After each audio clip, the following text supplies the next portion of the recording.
தமிழகத்தினுடைய அடுத்த முதலமைச்சர் ஆல்மோஸ்ட் ஜெயிச்சிட்டோன்ற மாதிரியான ஒரு நம்பிக்கையில் இருக்கக்கூடிய, ஒவ்வொரு வீட்டிலையும் விஜயாகவும் இருக்கக்கூடிய தாவேகாவினுடைய தலைவர் விஜய் அவர்களோடு கூட்டணி பேச்சு நடத்தவே இல்லை.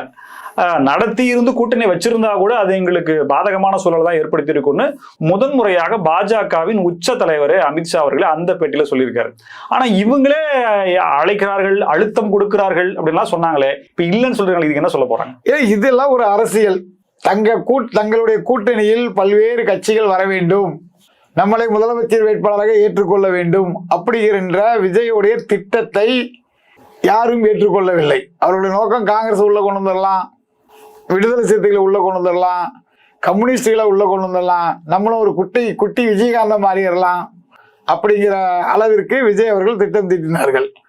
ஆனால் அது எதுவுமே பலிக்கவில்லை. அப்படிங்கும்போது இந்தியாவை ஆளுகின்ற கட்சியே எங்களை கூட்டு பேச்சுவார்த்தை நடத்தியது.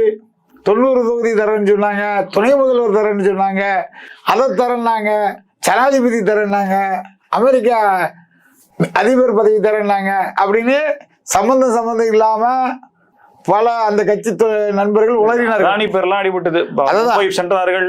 த்ரிஷா அதானி ட்ரம்ப் பேர்லாம் அடிபடலையா? ட்ரம்ப் அந்த ஈரான் இருக்கலாம், போர் ஒப்பந்த பிரச்சனையை தாண்டி விஜய்கிட்ட கூட்டு பேசினாராம். அந்த அளவுக்கு எல்லாம் செய்திகள் பரப்பப்பட்டது. கப்பல் எப்படி போறது இந்த மாதிரியான ஒரு சூழல்.